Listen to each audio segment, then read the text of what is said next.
That's what winning looks like, guys. We're here. We're here to talk about Creed, the ultimate underdog story in the history of boxing movies. Not really, but it's a great movie, and we had a huge underdog story this week we're going to talk to you guys about right now. It's Creed on Action Movie Anatomy. See you guys in a second. Welcome to Popcorn Talk, featuring movie discussion, news, and interviews. Popcorn Talk. We talk movies. And now, here's Popcorn Talk's Action Movie Anatomy. Oh, yes! I am the king! Where's your cane? Why didn't you bring it today? Oh my god, I should have my cane with me. Yeah. That is right! That's what you get when you mess with Team Action. That's what you get when you mess with Adonis Creed. Yeah, what's up, everybody? Adonis Johnson. We're back. It's Action Movie Anatomy. We are pre-taped right now. Pre-taped.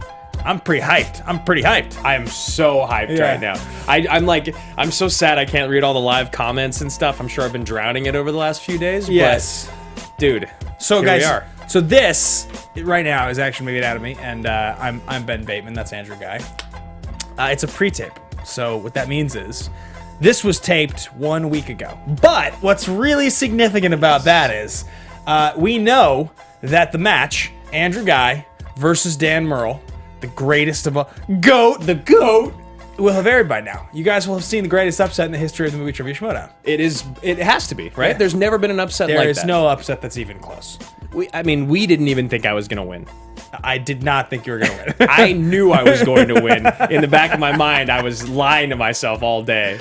I mean, you were focused. I got a text at 7 a.m. Yep. I was in Vegas for a convention, a Magic card convention. I got a text from you at 7 a.m. I'm going to win this fight. Laser focused for weeks. Yeah. And then I called you and I said, are we going to win this fight? Are we gonna? Because if we don't win this fight, just kidding. That's not really my speech. I wish it was. Yeah. He actually said, I said I'm going to kill the bear, and he said, what one man can do, another man can do. And he's only been beaten twice, but he's never been knocked out. Yes. Never been knocked down. Never been knocked out. And guys, it was a hell of a knockout. What's crazy is I haven't actually gotten to watch it yet because it hasn't aired yet. Yeah. I've just heard about it. Yeah, I can't wait to watch it. So I'm with you guys, or you're ahead of me on this one. But that was exciting. That was in the Schmoedown, the movie Trivia Schmoedown. Yep. However, today we're here to talk about the movie Creed, directed by Ryan Coogler, released in 2015, the seventh film in the Rocky franchise.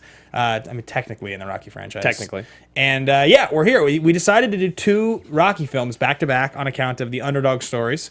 And we did the first Rocky last week. You guys can find that on the Popcorn Talk Network, the online broadcast network dedicated to talking movies, all things movie-related and pop culture by the bucketful. And a quick shout-out to Mr. Kevin Undergaro for joining us. He is the owner, Founder, creator, CEO of the network, all networks that we work for, AfterBuzz, BHL, and Popcorn Talk alike, and he was nice enough to join us on that episode. It's his favorite movie of all time, gun to his head, and it was a cool episode. It was a lot of fun to have Kevin on the show for that, so guys, check that out. But today, we're here to talk about Creed, a lot of fun things to talk about. So, we talk about action movies on this show. Those movies adhere to four basic rules. Rule number one, the hero always plays by their own rules. This really doesn't feel like he's a play-by-your-own-rules type of hero. Yeah, it's interesting, because a lot of times in sports movies, it's almost like it makes the hero better to not be playing by his own rules. You know what I mean? He's playing by the rules of everyone else. It's hard to be an underdog if you're playing by your own rules all the time. Right. And it is interesting because, like, you think about Donnie and who he used to be. Right. And you got a good education, I could tell. You know, why would you pick a fighter's life? I think that he plays by his own rules in that sense, and where he clearly he didn't come from much, but he's a smart kid. And then now he has everything that he could ever want. Essentially, like, you know, his mom, I'm sure, would hook him up with a good job in life, and he's like, "No, I'm going to be a fighter still." Yeah, right. I mean, he has a lot of things going for him, but you know, I guess in the sense that he plays by his own rules, he decided to, like, you know, give up the silver spoon life, and he decided to, you know, give up the job, the finance job, and all that. All right, I just promoted you. Yeah. You're going to quit the week. What are you going to do? And doesn't even answer the question. Doesn't answer. Yeah. Thanks for everything. So that's pretty sweet. But rule number two, the hero and the villain are always the smartest people, beings, things, dinosaurs, what have you in the room. It's interesting because he is the hero and the villain. He's like really his own villain. Yeah, he is. He's in his own way. Yeah, that's actually a really good way to put it. And Rocky even says it. He says the biggest guy is that guy right there. Like throw punches at, you know. The pretty boy, like his actual opponent is really not the villain, because even at the end of the fight, when he gives him the respect, you realize that his thing's just been a gimmick the whole time anyway. Yeah, he's a hothead, but like, I mean, he's like us in the Schmoedown. Yeah. He's like that guy, Pretty Ricky Conlon. Yeah, or I guess, again, but like, and you could say Apollo is the villain here because he hates him so much, but that's just himself. He's just dealing with his own demons. So yeah. It really feels like he is the hero and the villain. Rule number 3, the movie is driven by a police, military, political, or mercenary figure. Nope, he's a fighter. Or he could be the man or work for the man. Could be an MTA officer. Taking Pelham 1, 2, 3. Yeah, operator, but operator. Yeah, Denzel's great. I knew I was gonna mess it up somehow. Oh, we actually have a fun movie we're gonna get to. Speaking of which, we'll save that for the pitch. Stay tuned to the end of the episode, guys. You'll find out what movie we're covering next week. I can't wait to see what it is. Rule number 4: the movie contains a minimum of 1 explosion. There's no explosions. Yeah, it's tough to find them in sports movies. It's tough to find them in real life situations. Yeah, it seems a little crazy. So yeah, guys, this is Action Movie Anatomy. A big shout out to brand new Patreon members Danielle Joyce and Justin Wright. And I didn't get to do this last week because we were so wrapped up in the episode. But Brianne Chandler is a general in the Action Army. Yeah, we were very wrapped up last week. So Brianne is now a general, and she seems like she wants to use her general powers to affect her entrance in the Schmoedown. We'll see, but I wanted to give a special second shout out to Brianne Chandler as well as Danielle Joyce and Justin Wright. Yeah. All of you, welcome to the Army, and we salute you. And Brandon Hanna, just because he was a guy we shouted out last week, didn't give him the credit. He's been doing amazing reactions to all the Schmoedown videos, and he likes to front load them with impersonations of Ben. Yeah, he's a really good cosplayer. It's great. He gets all decked out. He dresses up as Dan. He dresses up as Ben. He does a whole little scene. I never knew I could be so happy until I saw somebody cosplay as me cosplaying Dan Murrell. Yeah. It was very good. It was very, very good. It was very good. So we salute all of you guys. We salute you guys. Coming up today on the show, we are going to be talking about Michael B. Jordan, overly sieged, underly sieged, properly sieged. We're going to be doing thesis statement, fist bump moment, favorite line, all your favorite things. But before we get into any of those things, where can the folks find you, Drew? Guys, you can find me online everywhere. You can just find me at Andrew Ghai. You guys can find me at Ben Bateman Media, Twitter and Instagram. Wait, that Andrew Ghai? Andrew Ghai? Just type in Andrew Ghai. But what about your Instagram? Yeah, that Andrew Ghai. Yeah. That Andrew Ghai. That Andrew Ghai? That Andrew Ghai. And then today, since we are doing a pre-taping, we do not have Marissa up in the booth. We got Anthony up in the booth. What's up, brother? How you doing? Hey, it's good. Thanks for having me and mentioning me on the show. Appreciate it. Yeah, of course, man. Where can the people find you if they want to follow along with what you're doing? All right, on. Yeah, you can find me everywhere at Tony B, just the letter B, Tony_. And I have my horror movie news show every Tuesday at 4 p.m. Pacific Standard Time here on the Popcorn Talk Network as well. Are you a big horror movie guy? I didn't know that about you. Yeah, I'm a huge horror movie buff. Yeah. Oh, what's your favorite horror movie you've seen in the last year or two? Oh, dude, Hereditary by far. Really? Hereditary. So good. It's like the best movie I've seen in the past 10 years or in my life, really. I've heard it's really good. It's one of those. I love horror movies, but I don't like to go them by myself. I was just gonna say, you have to take Drew. You're scared of him. Yeah. So I have to check that out, man. I've been excited about that. Excellent. Well, yeah, I was out of town for the premiere of that one, so I didn't get to see Hereditary yet, but I will have to watch it soon. All right, we are going to continue into the show. Before we get to thesis statement, I wanted to cue the trailer for Creed 1. We may or may not be showing the trailer for 2 later. We may or may not. This is a good trailer. I remember being the first hyped. Creed. Yeah. Really?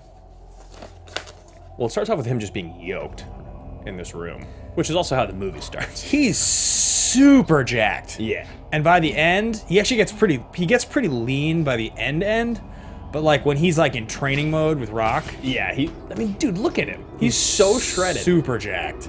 I listened to an interview with him at one point. I think it was on Simmons, and he's talking about the shape he got into and how I think he collapsed around the time towards the end of filming. Because he just had nothing in his body. Yeah, and Stallone was that happened to me on almost every Rocky movie. Your body just after 3 or 4 months of it eventually just shuts down. Because you're just essentially working out every day with no fuel. When you're filming the fighting scenes, so you're having to jump around and punch and hit. And, yeah, and you got to do that shit over. It's not like you one take those fighting scenes. And to stay that kind of shredded.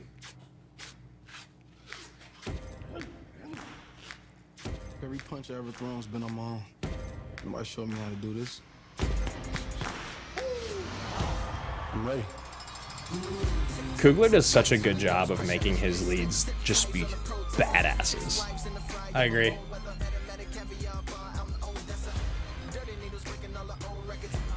also does like a really, really, really good job of like, I like, how would I even like describe it? Like it feels like he does like such a good job of like the sort of like modernizing of like hip hop and like culture in a way that like doesn't feel gimmicky. Yeah, it doesn't feel like super authentic. Yeah. Even like in Black Panther, which is the hardest place to do it, it feels like so cool in that movie. Yeah, the way that he injects culture and music and just like, I mean, honestly, being black, that's a lot about what Coogler does and why he focuses on the stories he does and like why he got into his career was to like focus on black culture. Yeah. And he does an incredible job of it. Yeah, it's very effective. All the way down to just the relationship between the two of them and the way it unfolds, you know. Yeah, such a sweet scene. It's about how hard you can get hit and keep moving forward. Classic. You gotta wonder what it's like on a set like that. You gotta just know you're making something sick. Yeah. You know? Like, just gotta feel it. Yep. Yeah. Yeah. Fucking great. Ah, it's so good. I want to watch it again. I just finished it the seconds before we went on air. I loved it. I just loved it so much the second time. I like was so hyped on it this time through. I loved it the first time too, but it didn't like I wasn't compelled to watch it a second time. When I watched it the first time, I was like, oh, that was like really good. I liked everything about it. Whereas like this time through, I was like, man, that movie is just like great. There's so, I mean, it's again, like when this movie came out, it was super hyped and it did a very good job.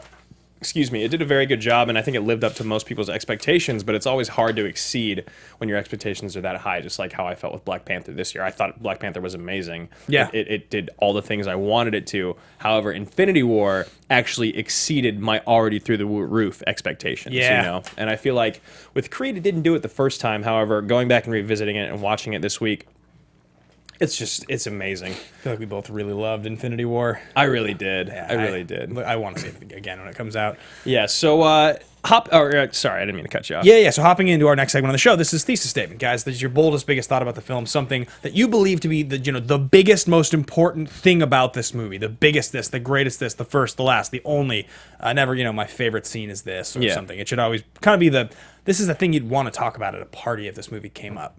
And I just was thinking about this, and, again, it's a bold statement. It's your thesis statement. So I'm just going to say this. Maybe I'm wrong, but Rocky Balboa is the greatest returning movie character of all time. Wow, that's interesting. And when I say returning, I almost want to qualify it with, like, more than 30 years. Right, Like- so you're talking like the Harrison Ford Han Solo. You're Like, talking same actor reprising a role, like, decades later. Like, and maybe I should say that in, the greatest returning movie character over 30 years. because so again we've got Han Solo, we got Fast Eddie. Yeah, who is one of my I know all-time you favorites. love. You got Rocky. I mean, who else? I mean, you like, have other great, you have like Luke came back and Leia came back. Right. Luke was great, obviously. You go back to franchises that started in the 70s and like even the 80s. the Terminator. Yeah, yeah. I mean, Schwarzenegger is like super great, but like he wasn't effective anymore when he got older. He stopped being entertaining. Like he's awful in Genesis. I mean, he gets nominated for this, and he gets nominated for the original Rocky. Yeah, he's like so absurdly likable in this movie. He's so much fun to watch. Everything about him, he brings the Rocky sensibilities to the table in a way in this role that are like honestly, watching it again, I got to the end of it, and as much as I loved Rylance in Bridge of Spies, and as much as I loved Hardy in The Revenant, it's like a travesty that he didn't win for this. It is, because it's so interesting to watch, and you'll see it. I mean, I'm sure you've seen it in like your mother and your father. As people get older, they kind of slow down a little bit. It's not that they are slowed down, it's that they slow down. Yeah. Like, intentionally. And you watch, we had the pleasure of covering Rocky last week and Creed this week, and it is amazing to watch Stallone in his skin in Creed. He's so comfortable and just, he lives in every moment. He lets everything breathe. Like, it's an incredible performance. It's amazing. Masterful. Like, and him and some of those scenes that he's in, he has a lot of really impressive ones. The scene when he's at the cemetery, the scene in the hospital that he finds out that he's been diagnosed, And The scene in the locker room when he goes off on Adonis. oh, Like it's just yeah, the scene. just some kid I train with, like, damn. That scene when he's in the hospital and he's like, yeah, my wife tried that. It didn't turn out so well for her. And you're just the fear. It's just like you're just watching him. It's seriously heartbreaking. Yeah. He's so good. And also, in the jail cell, that scene, because like, Adonis is getting like angry, and like one of the great things about that moment is you can see that look in his face where he's like, you can read so many things in Stallone's face. You're like, you can read these. He's looking and he's like, wow, like at one time in my life, I was a tough guy, so I wouldn't have been intimidated by this guy. And I've seen a lot of tough guys in my life, so I'm not really intimidated by this guy. But this guy could eat me alive. Yeah. He could beat the shit out of me. But he's angry and he's scared, and I understand him. And he's like, and I'm embarrassed for what I did, and but I want this kid to be okay. You can see all this in his face. Yeah. He doesn't want to say anything because it's not totally appropriate. They also like talk about making a movie character, and not talking about Rock anymore, but talking about Apollo. Talking about taking a character who was kind of a little bit one note and campy in his day, Yeah. and building so much complexity into Legacy the character around him. Yeah. They immortalize him. Yeah, I mean, just and how easy it was for Coogler to just be like, well, we'll just give him an illegitimate kid, make the storyline, And that's actually leads perfectly into my thesis, which is that making the decision to continue the Rocky legacy by piggybacking on Apollo Creed's family was the greatest decision you could have ever made in trying to revitalize this franchise. Yeah. Any Rocky movie about his kid or his daughter or whatever, it would have just been dog shit. Yeah. It would have all been horrible. But taking this aspect, taking what you said of this character who is pretty one note, you really don't know a lot about Creed. You know he's married. You know that he is a fighter. You know that he's the best ever. He lost to Rocky and dies to Dolph. That's really all you know about him. Yeah, he's not in. I mean, he's in 3 because he trains him. He's in 3, and you learn more about him. He teaches him how to train, like how you really got to train to be a champ. Basically how you got to train like a black dude if you want to beat a black dude. He's like, you go to this gym, you train this way, you got to be faster on your feet. Like, right. He's a really big staple in 3, but I was going back and watching it, and I was just kind of blown away by how simple and how genius it was to just go, no, we go Creed. We go the Creed route, and we just make a fun. I want more. I want 2. So I well. want 3. I want 4. Yeah, for sure, man. It's amazing. I like, again, just so much about this movie. So I think that's a great thesis statement. We're gonna get into the next part of our show, guys, and this is fist pump moment. Something happens in the movie. You look around. You're like, are you seeing this right now? This is so fucking sweet. I get to watch the rest of this movie. Yes. It's an exciting moment. Yeah, or it's just a moment where you silently just get chills and you don't know why. Could be anything. Yeah, it could be anything. and is one thing we know for sure is that Rocky movies, there are tons of them. Yeah, I mean, like I said it last week in my fist pump. Then that it is the architecture of the sports genre comes from Rocky 1. So their ability to take Creed, look at that formula, and take all of the best parts of it and reuse them. That's what they have to do to make this movie work. They have to. And like the choices, like for me, I'll share my first fist bump moment, and it's after he's collapsed in the ring and he's gotten up, and Rocky has said to him, I'm not, he's don't stop this fight. And he's like, I never got a chance to thank Apollo for taking care of me, after I lost Mickey or whatever. Yeah. And he's like, but, I want to thank you now for everything you've done for me. And he's like, but I'm going to fight, but you got to fight. Yeah. You got to go out there. Yeah. And he gives him that speech, and he just gets up, and then the Rocky music kicks in. And they've saved it for you. They didn't give it to you when he's training. They give it to you right then, and it was just like, yes! Oh, God, I was excited. I was really excited. Yeah. It's amazing how emotional this movie is. Yeah. Because almost all the fist pumps come with tears. And my biggest fist pump, and I remember in the theater, I kind of like looked around and I was like, do you feel that? Yeah. And it's when Rock shows up to the fight and he brings him the shorts. Yes. And you know, even from the moment he's like, I got something for you that I think is going to help you with the fight, you're like, is it a cigar for after he wins? Yeah. In your mind, you're like, it's the trunks. Yeah. It's got to be the Creed red, white, and blue, flashy, big trunks. And he pulls it, and he does. He gets the trunks out, and then you see Johnson. Yeah. And then you turn it, and you see Creed. Yeah. And you just are like, ugh! And it's here we go. Pretty Ricky's going down. Doesn't it say, make your own legacy, Ma? It's from his mom? Yeah. Right? Yeah. And that's great, too, because, like, his relationship to his mom in this movie is great. And that moment when he gets it and it's from her, and you're just like, you're just so excited. I don't know, man. It's crazy. Like this movie, you know, Warrior is one of my favorite movies of all time, but a lot of my favorite moments from Warrior are like very similar to my favorite moments in this movie. Exactly. They are. They're very similar. And we talked about it last week. It's like figuring out that exact color or cookie cutter outline of making a great sports movie, but still making those cliches hit tenfold is still very hard to do. So yeah, those are also just when he knocks down Conlon. It's such a great moment. Massive fist pump. Yeah. There's a lot of just phenomenal ones, but yeah, man, he's jacked out of his mind in this movie. Oh, dude, even just the beginning when you see him getting ready in that He's like traps. You're just like, damn. I do not want to fight that man. Yeah, he trained pretty hard for this movie, I heard.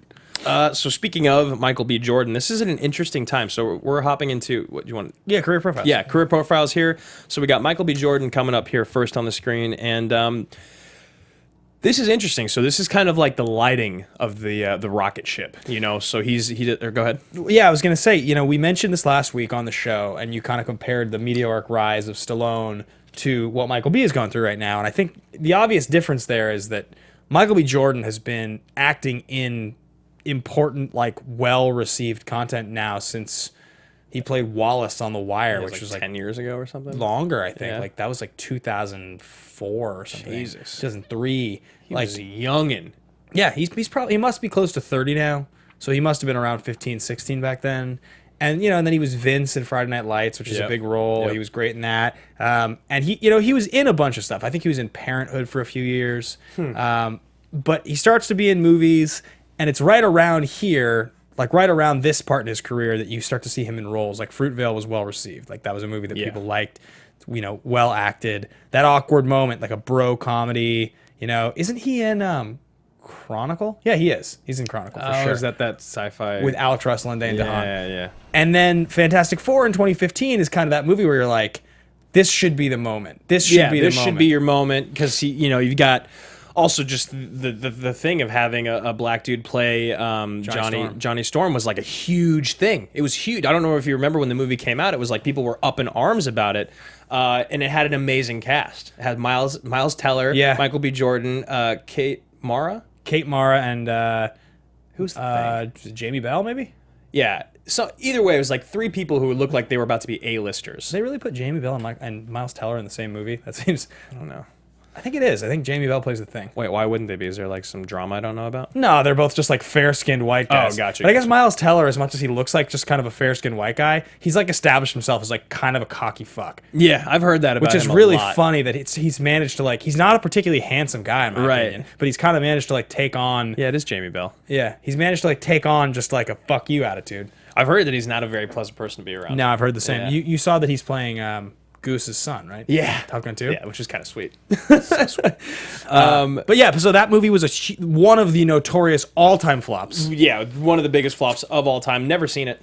Me neither. Somehow managed to be worse than both of the Tim Story, which just seems Fantastic Four movies. Crazy that is even possible, because those movies are atrocious. Awful. Yeah. Just absolutely terrible. So then this movie happens and seemingly manages to take all the bad omens that came from Fantastic Four and just throw them out the window. You've forgotten everything about him, or everything about anything he used to do in his past other than Fruitvale, and you just take it and put him in like the golden limelight. Which is funny too, because then he left LA for like 2 years to go film like 3 movies, and they just started coming out. Black Panther was the first, Creed 2 is the second. There's another one coming out. So crazy. He like he had his moment, and they were like, yeah, let's just book you to these massive things. Yeah, because that's true. You really haven't seen much of him over the last few years. Since Creed, I don't think he's had a movie come out. Yeah. So, well, I mean, before Black Panther. Wow. So he was gone 3 years. He was 2. Well, 3. I mean, I just mean of like since the movie of his came out. Yeah. He was. We're probably missing one. Hey, Anthony, can you look up the last 3 years? I actually have his pulled up right here. Oh, never mind. We got it right here. Okay, I was going to say I'm on it already. Are we forgetting like a movie? Creed 2, Fantastic Four, Fruitvale, Fahrenheit 450. Nope, that's not out yet. That just came out on Netflix. No, I don't think so, man. Oh, that awkward. No, that was before this. Yeah, so he left. He left for a few years, and he's just having. He's in Space Jam. The original Space Jam? No way. Goddamn kid's been around forever. 95. That's what it says. Is he one of Michael Jordan's sons? He probably is. He probably is. Wow. Child actors. Child actors. Hardball. Oh, maybe I'm... No? No, that's so weird. It said it, but now it's not here anymore. Kid got a jump on you, Drew. He's been acting since he was in the womb. God damn it! I can't do anything right. If they recast Creed and maybe Creed 3, you can play him this time. Could it have been a movie called Just Mercy? It says it's in pre-production set for 2020. Yeah, no, yeah, so that's it. Yeah, so like you said, Just Mercy is the next thing announced, but other than that, he has not done anything since this film. Yeah, so that was his big thing. So he's sort of having his... Creed was the kickoff, and it's funny that he didn't do anything right after, but now he's having his moment. So that is Michael B. Jordan. Now, on the other side of things, you've got Sly, Mr. Sylvester Stallone, one of the all-time movie stars, and a guy who now is back on top because it started with the Expendables franchise. It culminated in this, and now he's expanded as part of the Guardians of the Galaxy franchise. So, oh yeah, that is. I totally forgot. He's just like huge again, which is great because, like, honestly, it was really sad to see his fall from grace in the 90s because of just picking bad movies and just not. I mean, just picking bad movies. Seems like his true fall from grace was like mid 90s to about like 05, 06. He had about 10 soft years because, like, when you say fall from grace in the 90s, like I know Kevin suggested that last week. Like, first of all, yeah, I mean, there's still movies that he... Cliffhanger, yeah, Demolition Man, Daylight was a movie that made money. People saw it. Like, he did movies in the 90s. In the 2000s, people like Copland a lot. Oh, Copland's in the 90s. That's 97. Oh, that's 97. It's really like that's there. It's like 97. It's like the end of the 90s into the early to mid 2000s when he does like I said, Get Carter and Driven and like those movies. He's Driven. That's a bummer. Grudge Match? Yeah, that's a good one. It's a favorite of mine. Yeah, so, but that's right, the first film we're talking here is Grudge Match. Yeah, that actually is. So he does Grudge Match in 2013, The Expendables 3 in 2014, and Reach Me in 2014. We're never going to do an Expendables movie on the show, are we? Maybe the first one day? I mean, we've said never say never, so... Yeah, we've definitely done that many times. Is that timer for us? Yeah, unfortunately. No. We must have started. We started a little late, so I think we'll if possible, we'll go a bit past that. I hope, but give us a note on the screen there as far as how over we can go, because I think the show would be like 30 minutes if we keep to that. But so let's hop in next here then. Before we do Michael B. Jordan's over under proper, do we want to watch the Creed 2 trailer? Yeah, I think that seems good. Yeah. Anthony, can we keep up the Creed 2 trailer, please, my friend? It's such a sweet trailer. It's a good one.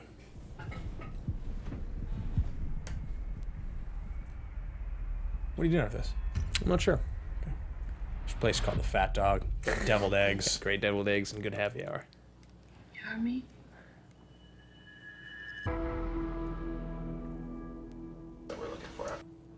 In the ring, you got rules. Outside, you got nothing. Life hits you with all these cheap shots. Oh man, is Stallone gonna die soon? I hope not in real life. I mean, in one of these movies. I mean, eventually, probably. You got everything to lose. This guy's got nothing to lose. I ain't got a choice. That's the same thing your father said, and he died right here in my hands. Okay. Listen to me, this guy. Okay, we'll do our best. Got it. But you don't think I could beat him?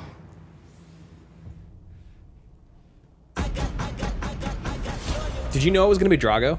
I was afraid. In the new movie? Yeah. Yeah, I'd seen the casting. Oh, you did? Yeah. You don't think you got your validation? I got royalty inside my DNA. I got royalties, got war and peace inside my DNA. I got power, poison, pain, and joy inside my DNA. I want to rewrite history. Don't pretend this is about your father. I was born like this, is born like this. Immaculate conception, I transform like this, perform like this. Without you, a new weapon. I contemplate, I meditate, then off your plate. This that pull against the bed. This that We could have done like a Tessa Thompson over under proper, honestly. I thought It about may not this. seem like it now, but this is more than just a fight. She's having a huge moment. Yeah, she's excellent too. Big fan of hers, yeah. Yeah, she's great in Drago. So sick when you see the Drago. Like, You Who didn't, would've- so you didn't know? I didn't know. Ah, I was like, Of course. yeah, of course. How could Yeah. it be? Oh my god! Like I'm so hyped just thinking about it because Rocky 4 was such a big deal for me. Like, who would have ever thought when Rocky 4 came out that this is what was going to happen 30 years later? It's sweet too that I interviewed Dolph. I've told the story before on here. I think a few years ago was one of my first interviews I had done for whatever that movie was, the Skin Trade. Yeah, and he was great. And he looked pretty this. good. He was in pretty good shape. And then obviously I got to hang out with Sly a little bit and hear some stories from him. And like so now. Like I think they're both going to be in it. I'm assuming, right? Dolph's in this. Oh, that's crazy. I haven't looked at anything about it. I think Dolph's got to be shown back up. So God. It's going to be sweet to like watch the movie and be like, man, the dream. They're here, both in a movie together again. You know they're going to see each other again and like interact. Then that's my fist pump moment. All right, guys. So we're gonna keep moving through here, but before we we didn't even do the game over under proper. Oh yeah, we forgot to. Oh yeah, I'm so excited. Do you want to hop in first? Or you want me to? On Michael B, I think probably I'll jump in first here, and I'm actually gonna say that Michael B. Jordan is underrated. Really? Yeah, and what I mean by that is I think that he's having a moment, but I think that moment is a little bit wrapped up in the idea that he was just like a great villain in a Marvel movie, and I think people are underestimating the fact that this guy's like a powerhouse actor who's like 30. He's like having his moment, but like the sky is limitless. Yeah, like he's having his moment right now, but to people that are fans of his, like ours, it feels like he's literally just starting to launch. To be in the position he's in with the kind of franchises he's a part of, and like he's not going to have to be a returning Marvel character. He's dead, so like he's just did that. Now he's just going to move on to other things. Yeah, he's just a sweet villain. Dude, he's like, if he keeps it together, he's also like the nicest dude in the world from what I understand. Yeah, I've heard that about him. It just seems like the sky is the limit for this kid. Like and I think he's so talented. Honestly, watching this movie again, I was like, whoa. Yeah. You're like holding your own with Sly. In Sly's world, not like in a random movie with Michael B. Jordan, Sylvester Stallone. This is Rocky. He like, dude, as like all of the pain and everything, like the writing was brilliant in this movie too. Yeah. But I mean, honestly, everything he brought to that character, all the pain and anger at Apollo. I love when he's shadowboxing in front of the projector at the beginning and watching that match. It's just awesome. Yeah, he's just great. So I think he's underrated. You know what?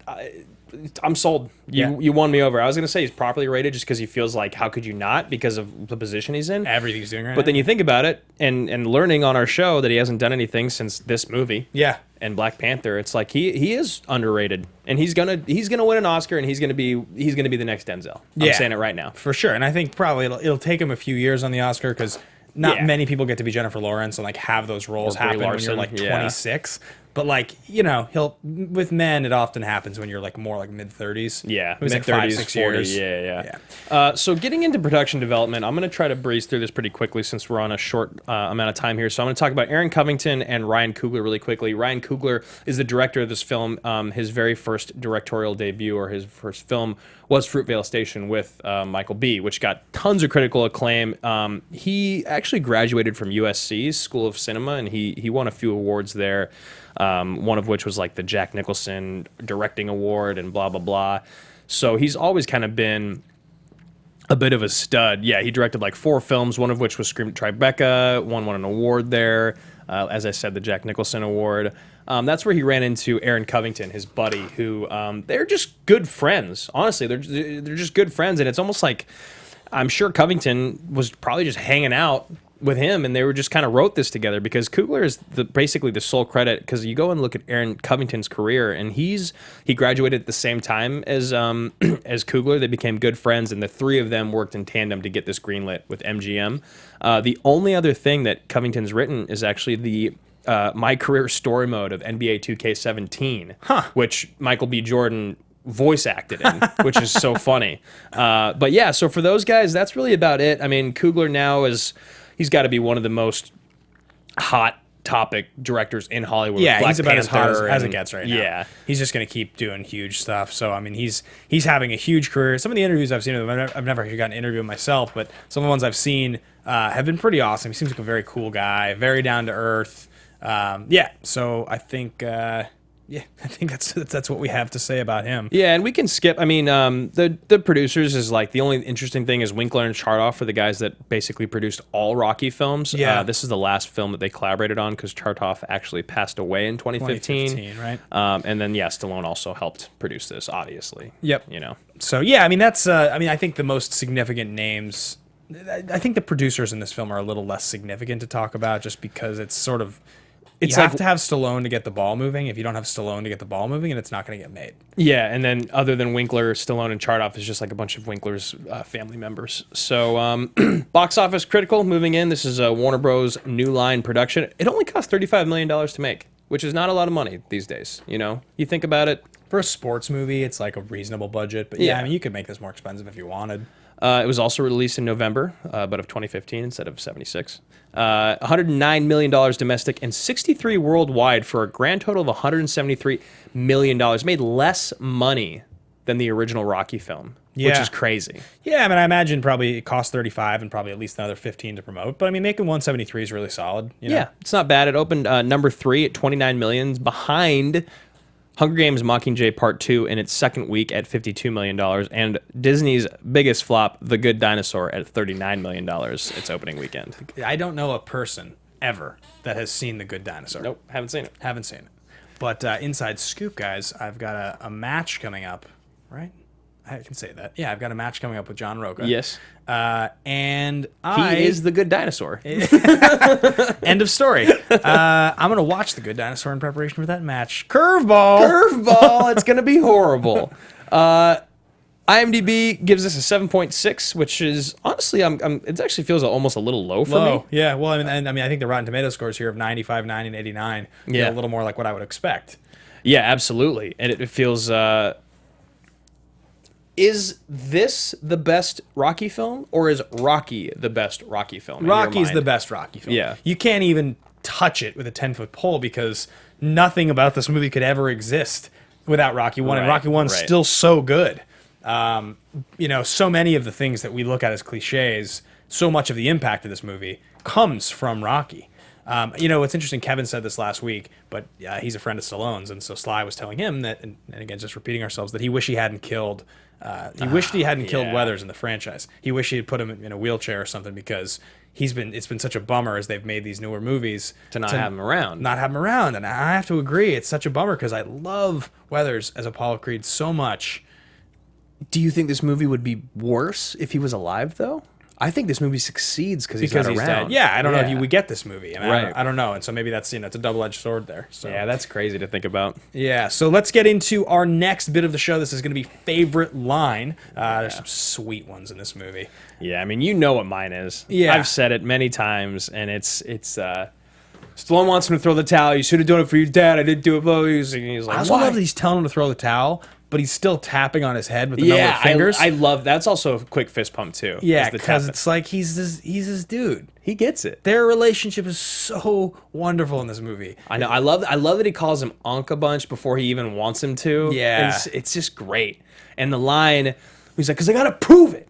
Yeah. So you kind of want to know why someone ticks. Yeah. You know, he's got so much anger. You're like, what is it about? What is it, man? And he says, "I got to prove it." He's like, "Prove what?" Yeah. And he's like kind of annoyed with him. He's like, "Then I'm not a mistake."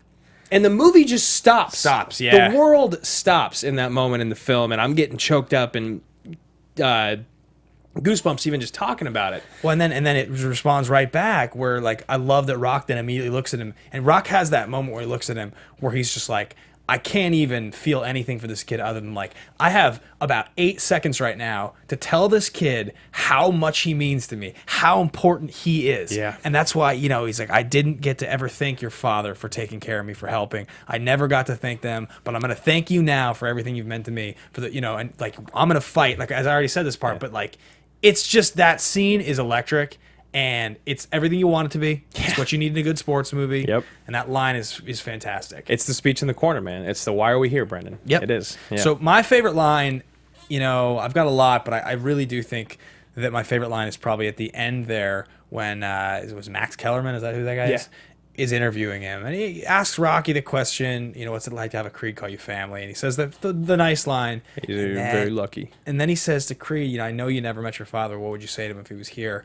And it's the moment where you get, you know, it's like it's the moment. It's like, is he gonna let him off the hook? What's he gonna say? How do you feel? Like, that's such a good question in real life. That type of shit never happens, that you really get those kind of authentic moments. But in real life, if this is a real boxing match, how does that play out? And just, he takes that second. He's like, that I know he didn't leave me on purpose, that I'm proud of, that I love him, and I'm proud to be a Creed. Yeah, and you see it, you finally see it, his shoulders drop for a second. Yeah. For the first time in the whole movie. Yeah. That I'm proud to be a Creed is like such a sweet... Also, like, the mythical quality of Creed in this movie is one of the great successes of it. Like, I love when, you know, the guy with the dogs from Dark Knight is like, he's got Creed blood. Oh, yeah. He just says it like it's a real thing, that because he has the same blood, he's dangerous. Yeah. Like, just that idea. Yeah, even when him and Stallone are talking, I love it because it's before Stallone knows who he is. He's like, yeah, Apollo. I mean, he's the greatest fighter to ever live. Best, you know, perfect fighter. Yeah. Yeah, and you're just like, everything about Apollo is so hyped up. Yeah, man. I want to go watch it again right now. It makes me miss Weathers so much. Yeah, because you know he could still bring it. Yeah. You know he could bring Old Man Creed. It's the fucking best. It's just, they make Rocky. Now they're gonna make Rocky 7, right. 7, and you're gonna get to see Apollo and Sly.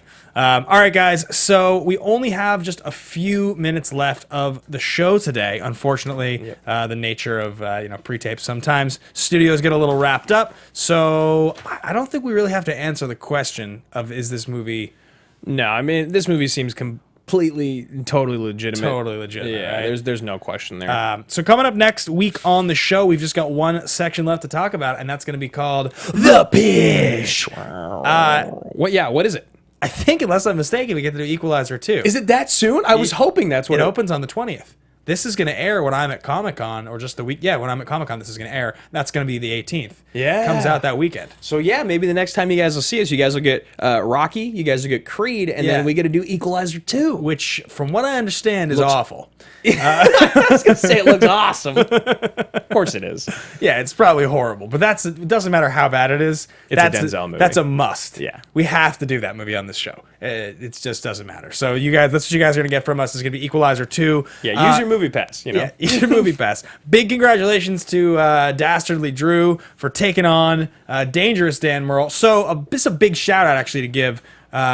We have a Patreon, patreon.com/Team Action. We film additional content every week. And what we do with that additional content is we go film something off-site, something of our own completely. Yeah, it's just us and a big poster or mural of Nick Cage. Yeah, it's awesome. So what you guys can watch from last week, that's up now, is an interview with Dastardly Drew Ghai behind the curtain, under the sunglasses, about the whole experience, how it all played out, what he was saying behind the scenes, everything. Yeah. That's up now.